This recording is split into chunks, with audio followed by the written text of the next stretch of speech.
Excellencies, ladies and gentlemen, the presentation by the National Security Advisor of the Philippines, Eduardo Anyo, that was delivered by his colleague, highlighted the threat to the Philippines from China as the preeminent national and international security threat. I would like to share with you my own view of the threat to the Philippines at the very beginning of my presentation on the changing global threat landscape. First, Philippines faces two types of threats. One is an external threat, and second is an internal threat. The preeminent internal threat to the Philippines was from terrorism and extremism. But the Philippines worked very hard to create the Bangsamoro peace process that has mitigated the threat of terrorism in a very significant way. Not only that, the armed forces of the Philippines, the military, the police, the intelligence community, they have played a very frontline role to mitigate the threat of terrorism. I myself interviewed many terrorists in the Philippines in custody, both in Manila and in Sulu, in Basilan, Cotabato City, and also in Zamboanga. Based on those debriefings, I want to share with you the threat of terrorism has diminished very significantly. In fact, although there are sporadic and isolated incidents, this is the best time to invest in Mindanao, especially in Sulu and Basilan, which is a very beautiful area of the world. So I would ask all of you to take the first mover advantage and start to invest in Mindanao. This is my plea to you. With regard to the threat from China, it is a part of the larger picture of what is happening globally. The Western civilization that dominated the world for the last 500 years its domination is slowly decreasing. So before 500 years ago, there were other powers that dominated the world, economically, politically, diplomatically. Those powers are resurging. Whether we like it or not, it is happening. In the 1400s, right, we saw that Admiral General Cheng He from China, who was very close to the Ming Emperor, he made 7 expeditions to the west. He navigated as far as Africa, and he collected tribute wherever he went. So China's re-emergence is something we cannot stop. We may be able to stall it, but whether we like it or not, it is something that is going to happen. So let me also share with you that the world must ensure there is a peaceful rise of China. That is the greatest challenge. Because if China emerges as an aggressive power, that will create a lot of insecurity. It can even lead to war. But I want to pay a tribute to my friend and my colleague, General Eduardo Anyo, that he has decided not to go down the path of confrontation, but the path of dialogue, path of discussion. And I believe that is the most appropriate path in dealing with China. China is a hyperpower for the Philippines to deal with. If you get into war, your country will be ruined. Your security will be imperiled. And whether we like it or not, the Chinese leadership has made a resolute decision to integrate Taiwan. It will happen sooner or later.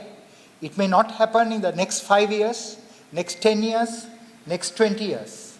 But these are Chinese designs. And for them to expand their influence in the seas between China and the Philippines is imperative before they embark on that very ambitious venture. Let me share with you very quickly that Philippines will remain, in my view, the most important flashpoint as China's rise sees to reach a point beyond this. So US and Europe led the unipolar world, and the unipolar world has ceased to exist and a multipolar world has emerged. There were many turning points, but the first turning point was not from a state actor against the Western world. It was from a non-state actor.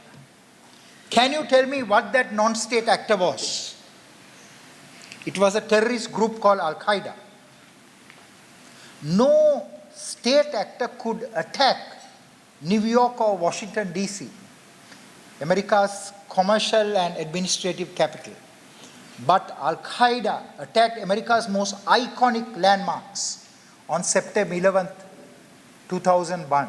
It attacked America's most iconic economic landmark, the World Trade Center, the Twin Towers, the North Tower and the South Tower. And another plane hit the Pentagon, America's most iconic military landmark. And the fourth plane wanted to hit the White House. But because the White House is covered with trees, they decided to hit the US Capitol because it's on a hill. A poorly trained terrorist pilot finds it very difficult to target the White House. But the Capitol Hill, it was possible. That is the beginning of that power shift. Another milestone in that power shift was the Russian invasion of Ukraine. It demonstrated the threat that Russia will pose to Europe and beyond. This war will continue. I've just returned back from Europe, and I can tell you that in Europe, the situation is hugely challenged by many misinformation and disinformation campaigns. You highlighted to this, you alluded to this. This is happening in the Philippines, it's happening globally. What you called the fact infrastructure is being challenged by misinformation, disinformation, and malinformation. So there are conspiracy communities in the Philippines. There are communities or sub-communities that specifically disseminate misinformation, disinformation. For this, every department in the Philippines should create their strategic communications capabilities, should create their information and influence operations capabilities. Let me also share with you that the most powerful players of that multipolar world, US, 10 to 20 years ahead of China. 10 to 20 years. Europe is about 10 years ahead of China. But US is a hyperpower. But after that, China, Russia, India. But we are seeing a Eurasian alliance being created by the West. This includes the Islamic pole, which is Iran. Iran sponsored Hamas, attacked Israel in October 7th. So we have seen the rise of many regimes: China, Russia, North Korea, Iran, Syria, Somalia, Afghanistan, Yemen. They are already fighting the West. And let me share with you that after the October 7th attack,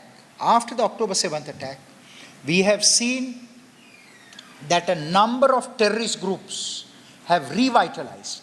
The most recent attack that we witnessed in the Philippines, in Indonesia, in Malaysia was driven by what is happening after October 7th.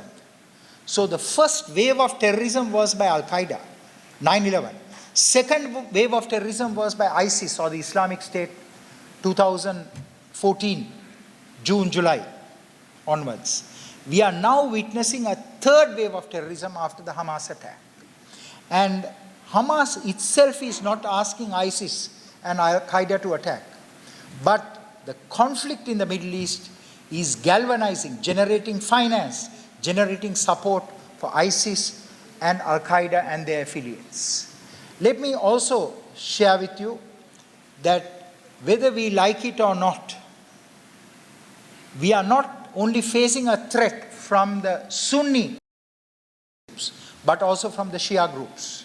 The most powerful Shia group is the Lebanese Hezbollah, followed by the Houthi movement in Yemen, known as Ansarullah, and another dozen other groups. So let me make some concluding remarks. Philippines, together with South Korea, Taiwan, and Japan are seriously challenged and severely challenged by China, North Korea, and Russia. The most recent partnership between Russia and North Korea presents a transfer of technology and capabilities, not only for the Russians to fight in Ukraine, but also for the North Koreans to present a challenge against the West and its allies. The West will fight back because the West is 10 to 20 years ahead of the China and the Russians and the North Koreans and the Iranians. And we have seen steadfast Western assistance to Israel. So we will also see steadfast Western assistance to Taiwan, to the Philippines. But I also want to share with you that a new Western alliance will emerge.